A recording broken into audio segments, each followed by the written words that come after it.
दोस्तों नमस्कार। मैं आपसे बहुत दिनों से बातचीत नहीं कर पाया।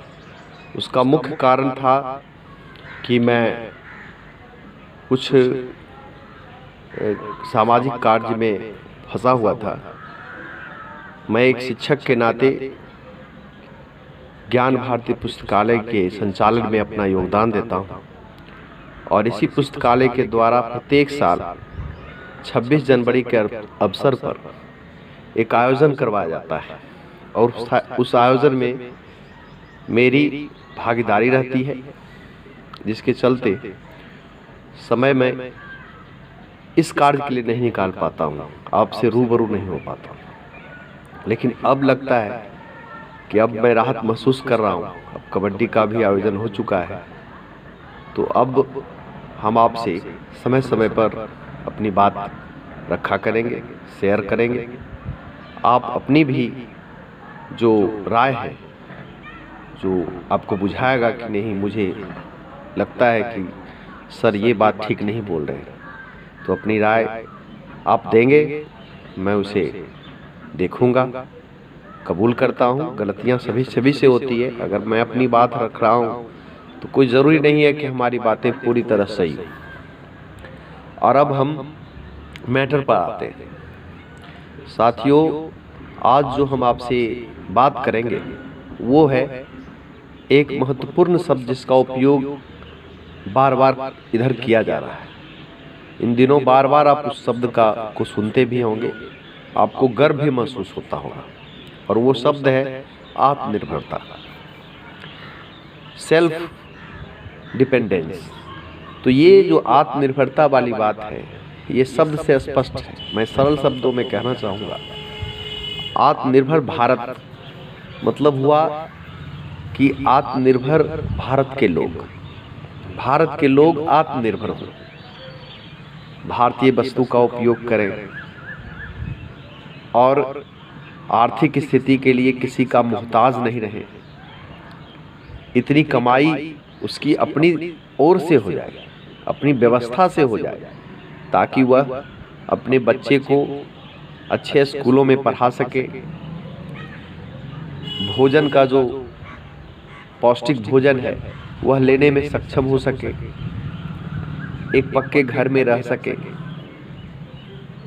चिकित्सा की जरूरत हो जहाँ तक वो व्यवस्था सरकारी हो, ताकि उनका अच्छी तरह से इलाज हो सके।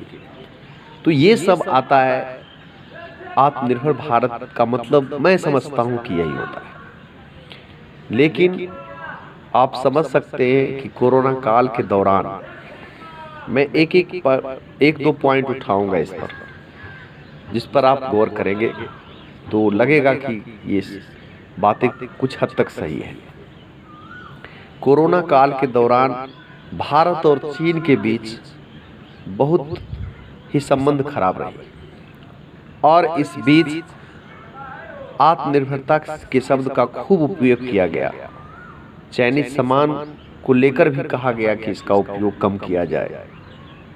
लेकिन इधर जो आपको सूचनाएं भी मिली होगी कि हमारी ट्रेडिंग जो है, भारत और चीन के बीच जो ट्रेडिंग है इस साल की, वो पिछले साल से बढ़ चुकी है। मतलब हम ज़्यादा चीज़ों की खरीदारी कर रहे हैं, पिछले साल के बनिस्बत चाइनीज वस्तुओं की ज़्यादा खरीदारी कर रहे हैं। अब ये बताएं कि अगर हम सस्ते सामान के लिए, जो हमारा पॉकेट अलाउ करता है, हम चाइनीज माल पर निर्भर हो, चाइना के टेक्नोलॉजी पर निर्भर हो, हमारी टेक्नोलॉजी उतनी बेहतर नहीं हो पा रही है कि हम चाइना जो माल 10 रुपया में देता है, जो सामान 10 रुपये में देता है, उसको हम 9 रुपये में बेच सकें। तो फिर हम कैसे आत्मनिर्भर हो सकते हैं? एक बात। दूसरी बात, अभी कहा जा रहा है कि ये कंपनियां जो कि बार बार सरकारी कंपनियों में शेयर करने के लिए उन्हें बुलाया जा रहा है, इस बार जो बजट आया उसमें साफ शब्दों में कहा गया कि लगभग 2 लाख करोड़ का विनिवेश किया जाएगा।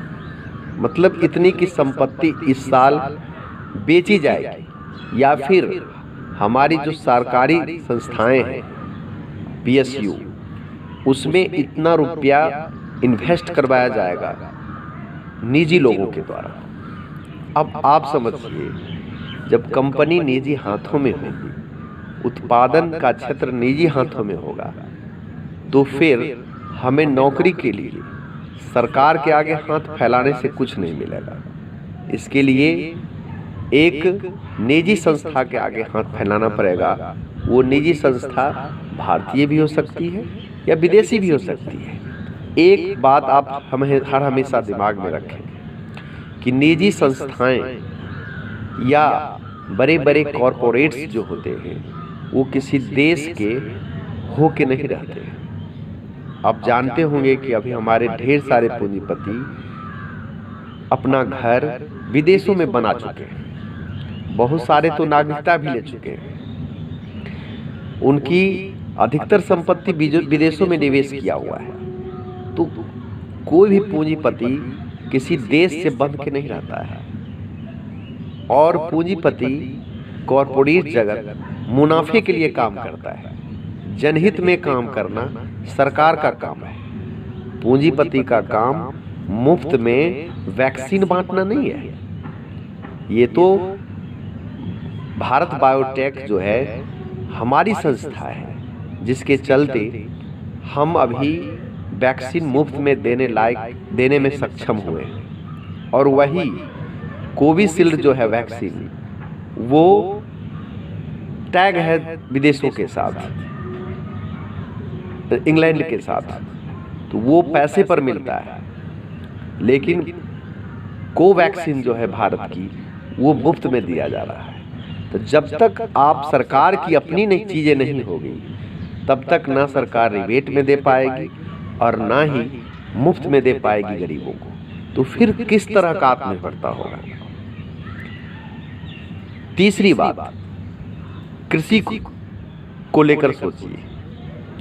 हम लोग गांव में रहते हैं और गांव में यह माना जाता है कि खेत जो होती है, जो ही बीघे 2 बीघे 10 बीघे लोगों के पास जो जमीन है, वो जमीन जो है वो बेटी के समान होती है।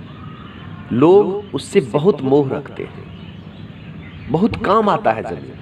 पहला नंबर तो उनका जो बेसिक जो घर का खर्चा है, दाल रोटी पूरा होना, और बच्चों की शिक्षा दीक्षा कटौती करके ही सही, मैं नहीं कह रहा हूँ कि खेती में इतनी इनकम हो जाती है कि उनका काम चल जाता है, लेकिन एक बेसिक आजीविका उनकी बन जाती है, जिससे कि अगर कोई तरह की विपत्ति भी देश के ऊपर आती है, कोई तरह की आर्थिक प्रॉब्लम भी आती है, तो भी उनका काम चल जाता है।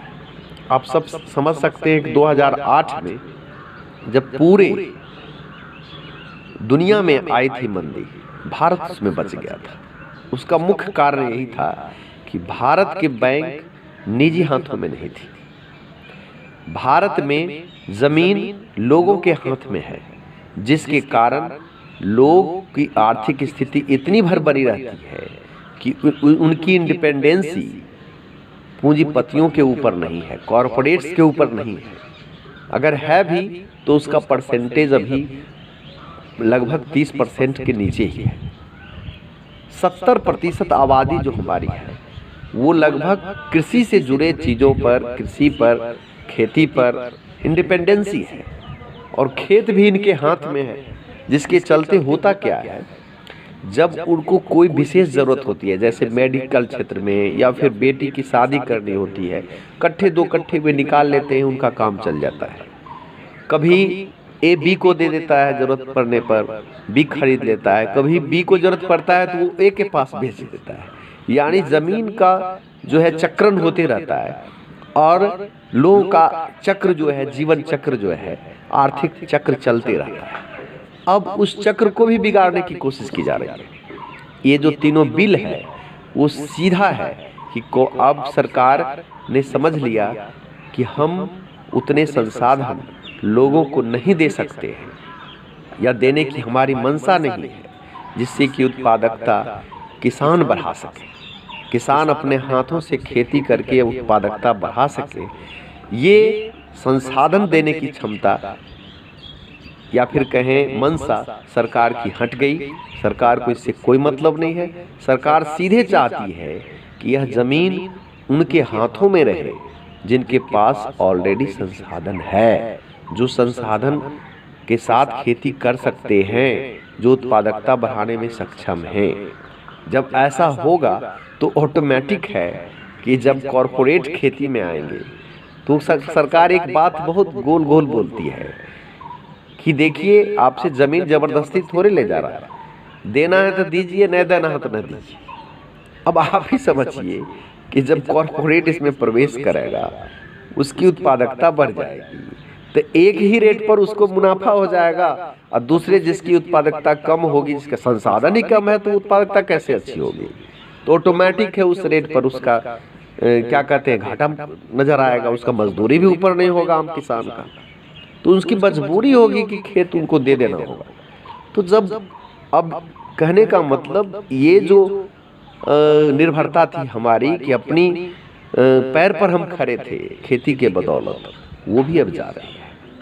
अब कैसी आत्मनिर्भरता की बातें हो रही है, आप समझिए इन बातों को। गोल गोल बातों के चक्कर से निकलना बहुत जरूरी है, क्योंकि हमारे लीडर्स कुर्सी को बचाने के लिए कभी धर्म का सहारा लेते हैं, कभी आत्मनिर्भरता का सहारा लेते हैं, कभी गौर अच्छा का सहारा लेते हैं, कभी राष्ट्रवाद का सहारा लेते हैं।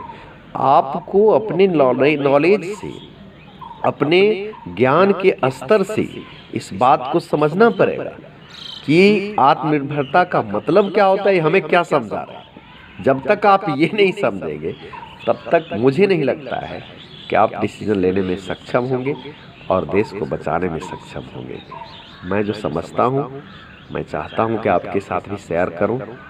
आप सब युवा हैं, बच्चे हैं, जो भी हैं हमें सुन रहे हैं, प्रयास करें एक अच्छे राह पर इस देश को ले जाने का। बहुत बहुत धन्यवाद।